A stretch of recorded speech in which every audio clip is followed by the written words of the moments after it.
আমরা আশঙ্কা করছি যদি এই তর্ক বিতর্ক, এই অহেতুক অহমিকাবোধ এবং বিতর্ক এবং ঐকমত্যে আমরা পৌঁছাতে না পারি, আমার আশঙ্কা যে আমাদের প্রধান উপদেষ্টা যিনি আছেন ডক্টর ইউনূস, এই দায়ভারটা ওনার উপরে যাবে যে উনি সবাইকে জাতিকে ঐকমত্য করতে পারলেন না। এবং এমনও হতে পারে, আমরা আশঙ্কা করছি উনি সরে যাবেন ওনার পদ থেকে। উনি যদি সরে যান তাহলে বাংলাদেশে একটা নতুন সংকট দেখা দিবে এবং আগামী দিনের নির্বাচনও অনিশ্চিত হয়ে পড়বে এবং একটা ভয়াবহ জটিল পরিস্থিতির মধ্যে আমরা পড়ব।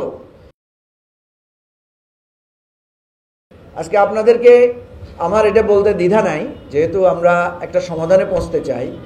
আমরা একদিন ঐকমত্য কমিশনে এভাবে ডাইনিং টেবিলে খেতে খেতে আমরা বলছিলাম যে আমরা যদি সব বিষয়ে কিছু জায়গায় একমত না হয়, সমাধানে না পৌঁছায় কি হতে পারে। তখন জামাতের পক্ষ থেকে আমাদের সেখানে একটা প্রস্তাব পাঠানো হলো যে এই যে 8-9টাতে তারা নোট অফ ডিসেন্ট দিয়েছে, তার মধ্যে যদি অন্তত একটা আপার হাউস এই জায়গায় যদি বিএনপি ছাড় দেয় তাহলে বাকিগুলোর ব্যাপারে আমরা একমত হব। আমরা পরে এনসিপির সাথে কথা বললাম, এনসিপিও এটাতে রাজি হলো। আমরা বিএনপির শীর্ষ নেতৃবৃন্দের সাথে আলাদা করে বসেছি, বোঝানোর চেষ্টা করেছি, কিন্তু ওনারা শেষ পর্যন্ত আপার হাউসে এটাতে রাজি হন নাই। এটা বিএনপির স্বাধীনতা আছে, অবশ্যই ওনাদের এখতিয়ার আছে, ওনাদের কল্যাণের জন্য ওনারা যেটা বুঝবেন সেটা। আমাদের কাছে মনে হয়েছে যেটা, যে বিএনপি আপার হাউসেও তারা চায় যে তাদের প্রাধান্যটা বজায় থাকুক।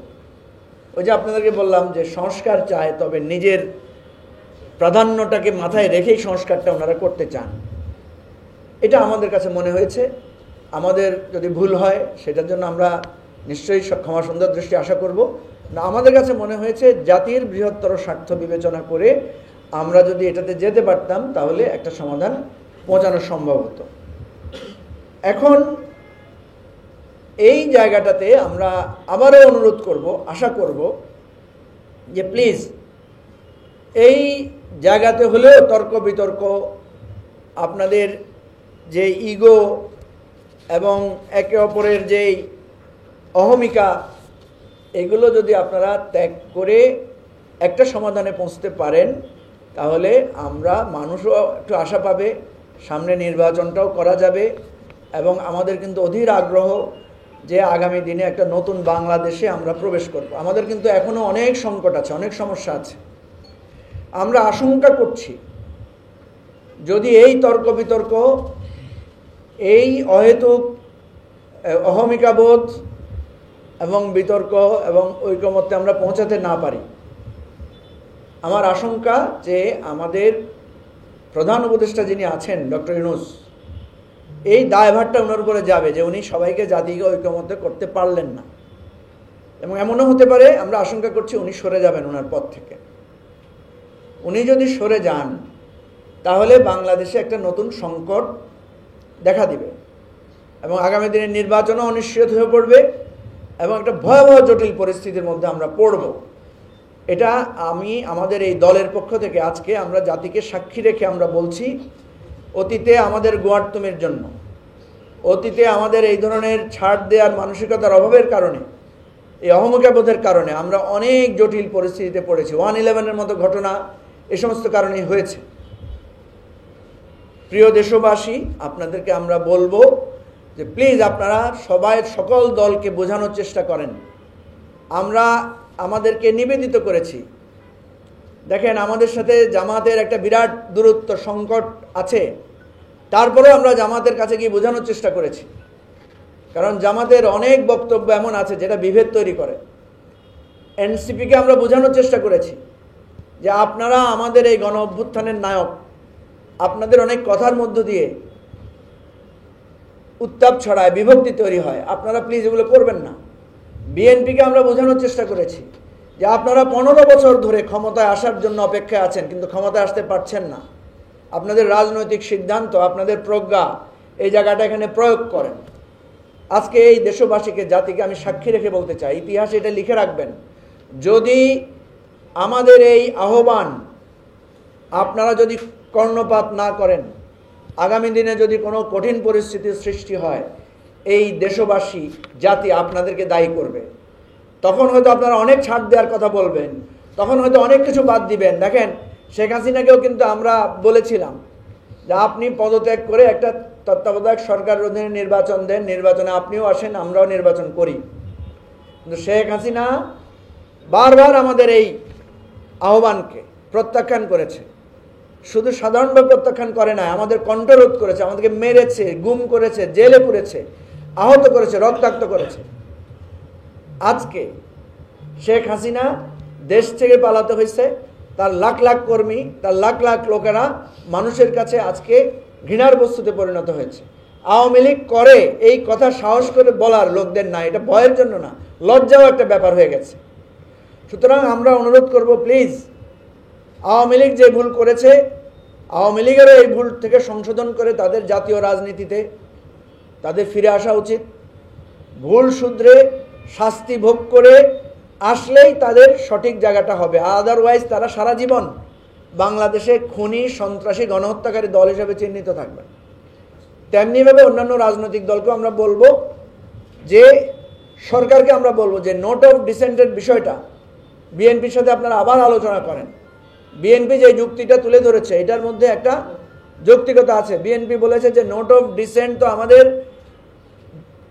আমাদের যে সনদ, সেই সনদে তো লেখা আছে। আমরা বলি যে এই সনদে তো আমরা স্বাক্ষর করেছি, সুতরাং বিএনপির যে নোট অফ ডিসেন্ট আছে সেগুলো তো সেখানে লেখা আছে। বিএনপি যদি শেষ তক এই নোট অফ ডিসেন্টের ব্যাপারে একটা আপোষ রফায় না আসে, সমঝোতামূলক জায়গায় না আসে, তাহলে আগামী নির্বাচনে এটাই হবে বিএনপির ব্যাপারে ইলেকশনের একটা ইস্যু, যে বিএনপি 31 দফা সংস্কারের কথা বলেছে, কিন্তু বাস্তবিক জায়গায় যখনই কোনো সংস্কারের আলোচনা উঠে তখন বিএনপি সেখানে নোট অফ ডিসেন্ট দেয় বা অনাগ্রহ দেখায়। একটা বিষয় আমি হয়তো আপনারা প্রশ্ন করবেন, এজন্য আমি আগামভাবে বলতে চাই। এখানে একটা প্রস্তাবে জুলাই সনদ বাস্তবায়ন বিল স্বয়ংক্রিয়ভাবে সংবিধানে যুক্ত হওয়ার একটা প্রস্তাব রাখা হয়েছে। আমরা মনে করি এই জুলাই জাতীয় সনদ একটা ঐতিহাসিক রাজনৈতিক প্রতিশ্রুতির দলিল। এটার বাস্তবায়নে যে 270 দিন বেঁধে দেওয়া হয়েছে এটা অনেক যথেষ্ট। কারণ এটা এমনভাবে আমরা এই বিধানগুলো নিয়ে আলোচনা করে নির্ধারণ করেছি, পার্লামেন্টে এটা নিয়ে খুব বেশি আলোচনা করার আর প্রয়োজন মনে হবে না। তারপরে যদি লাগে সেটার জন্য অত সময়ের দরকার হবে না। সেই জন্য আমি মনে করি 270 দিন না, শুধু 70 দিনের মধ্যেই এটা আলোচনা করে সেটেলমেন্ট করা সম্ভব। সুতরাং এই যে বলা হয়েছে যে 270 দিনের মধ্যে এটা করতে হবে, এইটা আমি মনে করি এটা যৌক্তিক, এবং না হয় অটোমেটিক্যালি এটা সংযুক্ত হয়ে যাবে, যেহেতু এটা বিল আকারে, আইন আকারে এই বিষয়গুলো লেখা হয়েছে। সুতরাং এটাতে আমরা কোনো সমস্যা আছে বলে মনে করি না। এইগুলো নিয়ে বড় ধরনের বিতর্কে লিপ্ত হওয়াকেও আমরা প্রাসঙ্গিক মনে করি না। যদি মনে করেন যে এটা লেখায় অসুবিধা হয়েছে, এটা লেখা বাদ দিলেও সরকার এটাকে 270 দিনের মধ্যে এক্সিকিউশনের জায়গায় নিতে পারে, যেটা প্রথম প্রস্তাবে বলা হয়েছে। আমি আবারও সর্বশেষ বলছি যে আপনারা এই ইগো, তর্ক বিতর্ক একটু কমিয়ে আনেন, একটা সমঝোতামূলক, গঠনমূলক পদক্ষেপ নেন। এটা ছাড়া আমাদের সমাধানের আর কোনো সুযোগ নাই। কারণ ঐকমত্য কমিশনে আমরা প্রচুর কনস্টিটিউশনাল ডিবেট করেছি, যুক্তি তুলে ধরেছি, সুবিধা অসুবিধা আলোচনা করেছি। এইটা গণভোটের মাধ্যমে একটা সেটেলমেন্ট হলে আস্তে আস্তে এই সংকট থেকে কাটিয়ে ওঠা সম্ভব। আপনারা জানেন, আমি এই উদাহরণও দিয়েছি যে করোনায় যখন আমরা বিপর্যস্ত হয়ে পড়েছিলাম, করোনা থেকে ধীরে ধীরে আমাদেরকে স্বাভাবিক জীবন আসতে হয়েছে। হঠাৎ করে আমরা আসতে পারি নাই। একদিন হঠাৎ করে বলা হয় নাই যে এখন থেকে মাস্ক আর পরতে হবে না, এখন থেকে হাত ধুইতে হবে না, এখন থেকে পাশাপাশি বসা আমরা শুরু করতে পারি, এই ধরনের বলা হয় নাই। স্লোলি আমরা আমাদের স্বাভাবিক জীবনে ফিরে এসেছি। দেখেন, এখানে একটা লোকের মুখে এখন মাস্ক নাই, অথচ একটা সময় ছিল আমরা সংবাদ সম্মেলন করেছি, সকলের মুখে মাস্ক, সকলের গায়ে আমাদের পিপিই পরা ছিল। একজনের মুখে মাস্ক আছে, ওই যে ওর হাতে দেখলাম।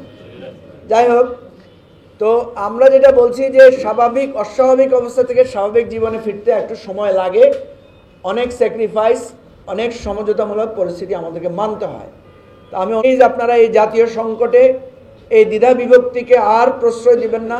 অনেক আমরা করেছি, এখন একটু যার যার জায়গা থেকে ছাড় দিয়ে হলেও আমরা এই জুলাই সনদ বাস্তবায়ন আদেশের জায়গাটাকে আমরা এগিয়ে নিয়ে যাই এবং সরকারকে বলবো প্রয়োজন আরেকবার আপনারা আবার সবার সাথে কথা বলেন, কথা বলে এই আদেশ কার্যকর করেন, গণভোটটা আপনারা সুবিধাজনক সময়ে দেন।